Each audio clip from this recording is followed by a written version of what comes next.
hotel that did this massive, super glitzy opening was the Bulgarian Rome. I want to know a little bit more about Morocco. Okay. All of us should be thinking about our longevity and our quality of life and our health.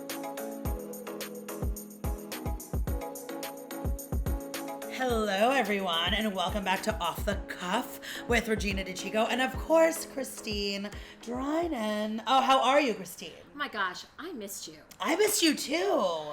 Like, not having you in my life for like a couple of weeks, like almost 2 months. It's too much. It was insane. It's too much. We have to get back to the couch. That's what needs to happen. We're like, we need to get back to this couch to have the discussions. Like, I didn't even know how to like turn on this podcast stuff again.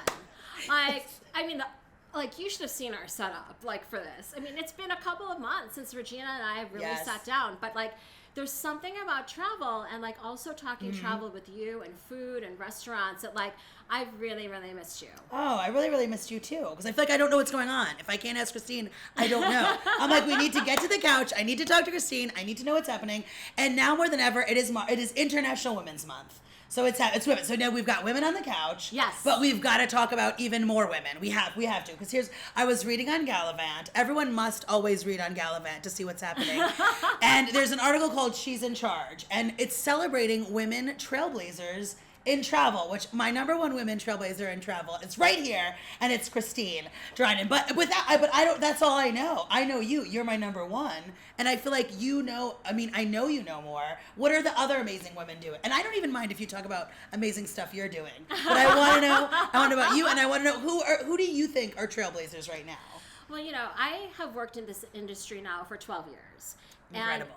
And I did not come from travel.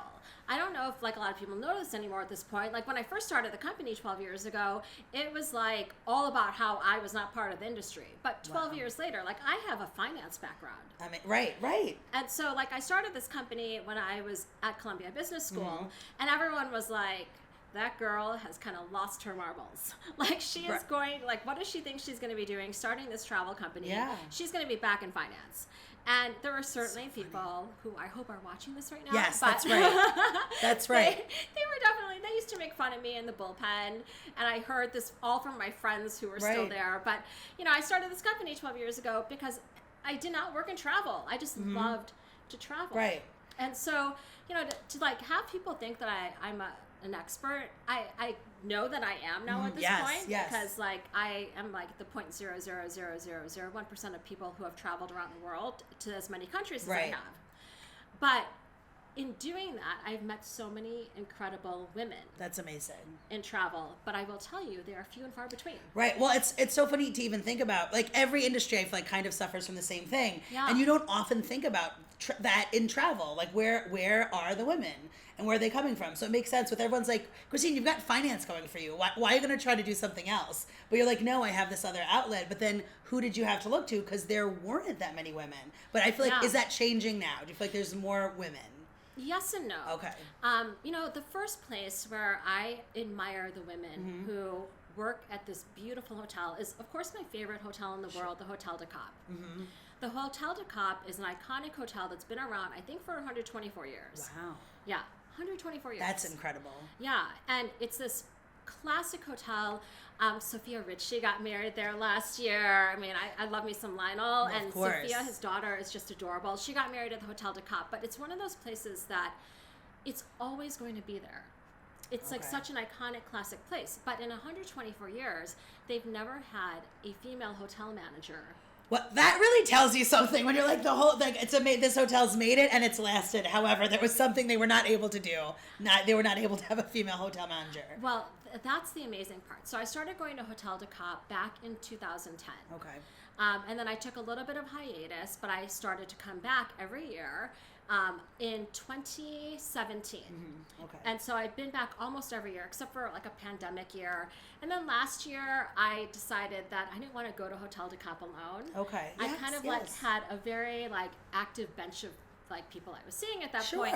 But I was like, gosh, there's like no one I'm not going to show up to Hotel de Cap by myself. I just didn't feel right about it. This year you wanted to mix it up. Yeah, I wanted to mix it up. Yes. But at the Hotel de Cap, it's such a classic place, and they have a hotel manager, Sophie Volant, who I've known since 2016, 2015, because before she was a hotel manager, she was like working in the sales group. And when I went there, and I think it might have even been my very first visit in 2010, there was this wonderful woman, Alice Maybank. And I came and I like brought them like some small shawls from like women in India, because I said to them, hey, I bought these shawls from these women weavers in India, and I just felt like I wanted to bring these around the world to really inspiring women that I meet. And so at the time, neither one of them was like they had good jobs, but they were not senior management. So fast forward today, it's like 2024. Sophie's running the joint. Incredible. She's a hotel manager. I mean, like and it is the most exquisite place in the world. And she, is running the place, and it's so beautiful with her energy there. And Alice is the head of reservations. Wow. Okay. So they've been there, they put the time in, and now look at them. Yes. And I will tell you right now that Alice maybe has the most powerful job in the world. Wow. Because yes, I was like, do tell. She's the one who decides whether or not you get to stay at Hotel de Cap. Oh, so that's a very powerful job. Well, I mean, and it sounds, let me explain. Most of their guests at Hotel de Cap are repeat guests. Okay, so you've been there before. Yes, and that means that if you're not already a repeat guest, chances are you're probably not going to be able to come. Right. How do you get fit in then? If you're not sort of in the rotation. In the rotation, exactly. And so they would love everyone to come, but everyone loves that hotel so much. People come the same week every single year, and there are people who've been doing this for generations. So it's almost like they're passing it down within their families in this 124-year history. Yes. That speaks so highly of this hotel. Yes. And this is I've stayed in well over 1,000 luxury hotels around the world. And the fact that this is my favorite hotel in the world. Yes. And even if Sophie and Alice did not work at Hotel de Cap, I think they're just two exceptional human beings and incredibly kind. And when I think about women in charge in the travel industry, I feel so fortunate to have been able to see them grow their careers and advance in the same place. Yes. And so that actually speaks volumes about the Hotel de Cap. The fact that they promote people internally who start in different areas, and then eventually they're in charge. Right, and they're almost getting rewarded, like they're rewarded for what they put into the hotel. I also love that you brought them scarves. I was like, what a beautiful woman to woman thing of I'm supporting these women. I want to share this. I'm giving it to these women, and now look what those women are doing. So what an amazing, almost playing it forward, beautiful moment. There's so many nostalgic things I have when it comes to International Women's Day and International Women's Month, because let's face it, women do so much in this world that you need more than just one day. I love that we are now celebrating women for the month. The month. So, when I think about them, they are running the show at one of my favorite places in the world, quite honestly. But there are other women, and this is the other thing too, is that like you said, times are changing. Right. Which I think is good. It's good, but it's important to realize there's still a long way to go. Yeah. But change is happening. There's still a long way to go, but it's so important to celebrate and be like, there's women out there, they're doing this. If you want to do it, you can. It's possible. But it's just to think, just you buying the scarves, I just love so much, because it's we're all doing it, ladies. We're all doing it. We're all everyone's trying. But look at how far all of you have gone. Yeah. In that time, that's amazing. I started out in finance when I first met the Hotel de Cap in 2010. Right. And now I'm working in travel, which is so ironic that 14 years later I get to be part of an industry that I think is incredible. And the other, and I don't know her personally, but I really kind of fangirl over her. Is do tell. CEO of Rosewood. Okay. Have you stayed in Rosewood yet? I'm trying to think of where I've stayed in Rosewood, but yes. I feel like once you see that, you're like, oh, we're in for a treat. This is a Rosewood property. Well, this hotel, Rosewood Properties, they have such attention to detail.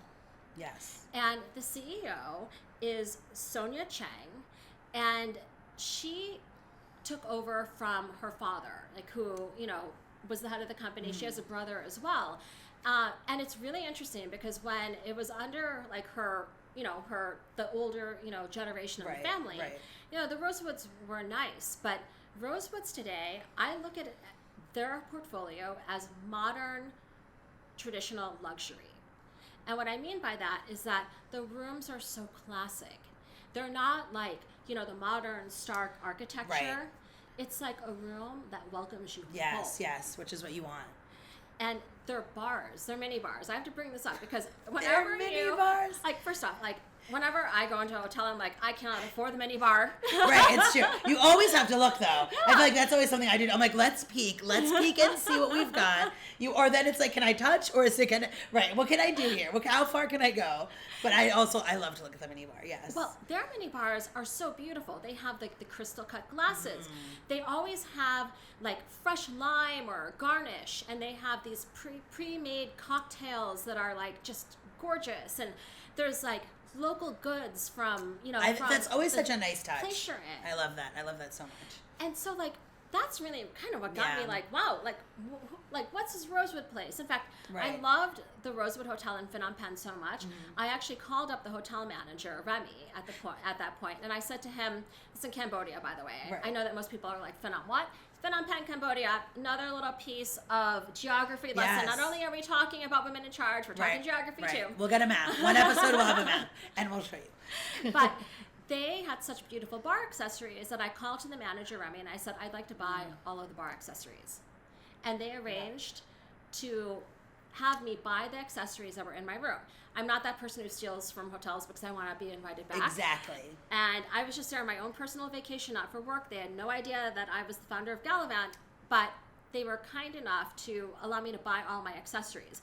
And now those accessories are all over my house. Right. But the thing about Sonia, that one of the many things. So not only does she have this incredible product in Rosewood Hotels, like right now they have 35 properties in 28 countries or so, 23 countries, and there are 38 additional properties that are coming online in Rosewood for the next over the next course of the years. And so they already have 38 new properties. Wow. And so this is not a woman who sat on her laurels and was like, oh, I come from a family that's doing okay. Yes.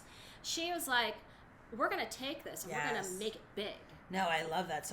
And then obviously doing things in the hotel that are thoughtful in your room. Yeah. But even the fact that you're seeing accessories, like bar accessories, and you're like, I want these for my house. Yes. I love it so much in this hotel. I need it with me all the time.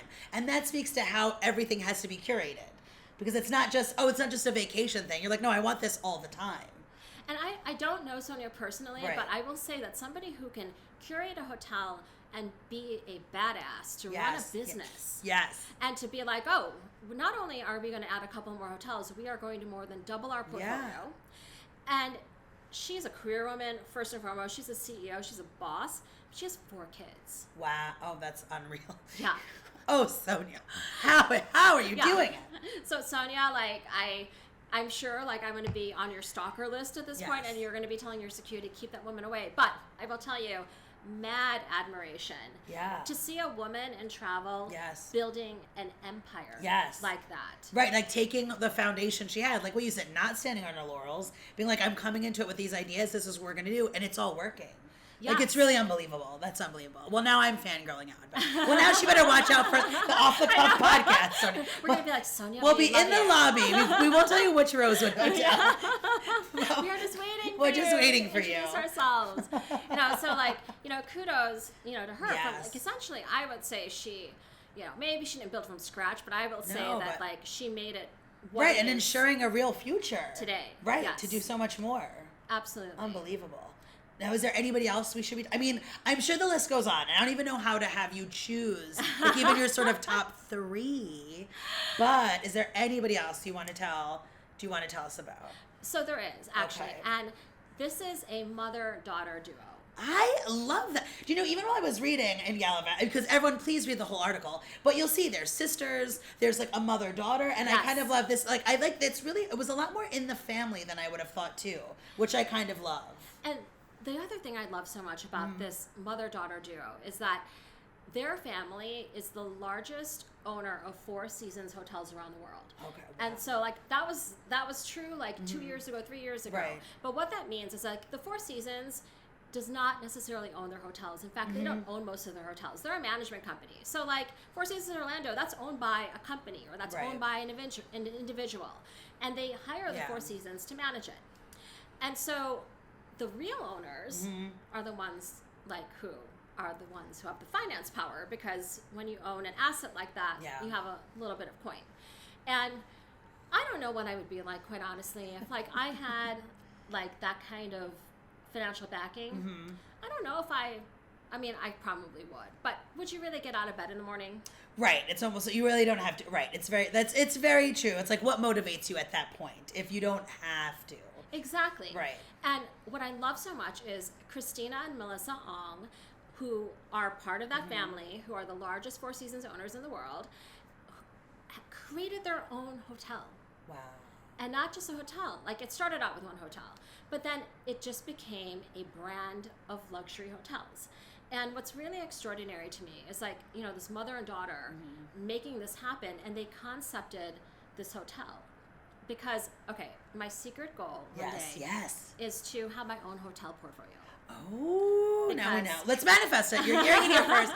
It's International Women's Month. Listen, we're talking about it. It's going to happen, Christine, but continue. These are my dreams. And you know what Christina and Melissa Ong have done is mm-hmm. that they've created a whole portfolio of some of the top hotels in the world. And they're luxury, but you would think that they might be over the top or whatever the case is. It's barefoot luxury. So, like, if you have not yet stayed at a Como, I would say start with Parrot Key. Okay. In Turks and Caicos. All right, let's start there, everyone. And it's your gateway drug. Okay, your gateway drug. Then you just need more. You just need more Como in your life. And the thing with the hotels is that for as wealthy as, you know, the family, mm-hmm. as all their friends are, it is a place where it is such barefoot luxury, and I mean that, where it's a little bit more rustic.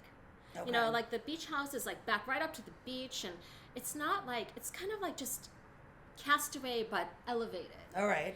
And what I really liked, besides that Castaway yet elevated feel to like the beach houses at Parrot Key in Turks and Caicos, was that the food was, they had, okay, granted, yes, they have French fries, they have all kinds of like naughty fun things. Right. Which you need. We're traveling. A treat, you need a little treat. Yes, we're on vacation.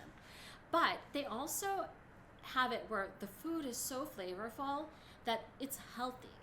Oh, like, that's a nice touch. And it's like truly like you don't feel like you're missing out on anything. Right, that's great. And you don't even know you're eating healthy. If you can sneak that in, by all means, please do. So it's super special. I love that these women who didn't really need to do this created a hotel group that I don't know what we would do without that hotel group. Right. And so they're one to watch. They also acquired one of my bucket list hotels in Fiji. Which is Luthala Island. Okay. And Luthala Island was owned by the founder of Red Bull, and recently it's now a Como hotel. Oh boy. And so like already it was an amazing place. Right. Like that really went, like it was indigenous and like went, like, you know, it interacted with the indigenous community and really like just was part of the authenticity of Fiji, but in a very expensive nice hotel. And so I'm actually excited that I didn't go there until it became part of Como. Yes. And so that's on my bucket list as well. And so the cool thing is that like you're thinking about International Women's Month and about, like, it's not about like just saying, oh, she's a woman, so we're going to do this.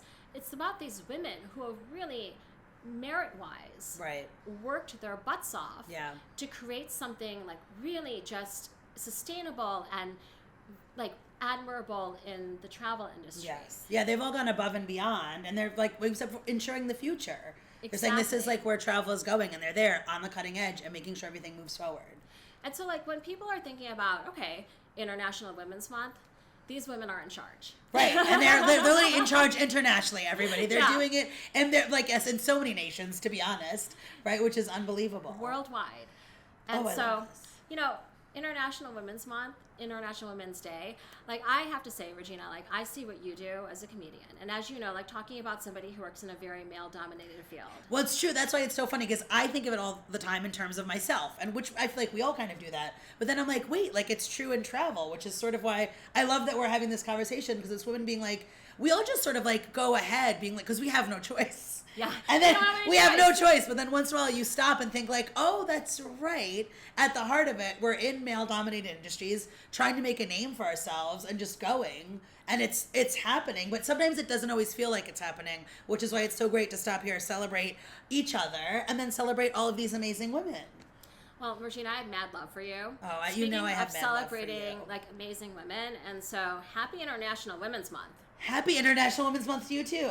Happy International Women's Month to everybody out there. And in order to celebrate, we've got to support these women too. We've got to do it. Oh, what a month. Yes, what a month. And what an excuse to travel. Yes, exactly. Oh my gosh. Well, I hope everybody's enjoyed listening to this. I mean, listen, she's in charge, you're in charge, I'm in charge. These bosses. Women, we're bosses. All these women are bosses. And I love that we could celebrate them today. Oh my goodness, this was so great. All right, well listen, I wish every month was it. Let's make every month International Women's Month for us on this couch. That done. Yes. Exactly. Oh my gosh, well Christine, it was a pleasure again. Another episode of Off the Cuff. I can't wait for the next one. Me too, guys.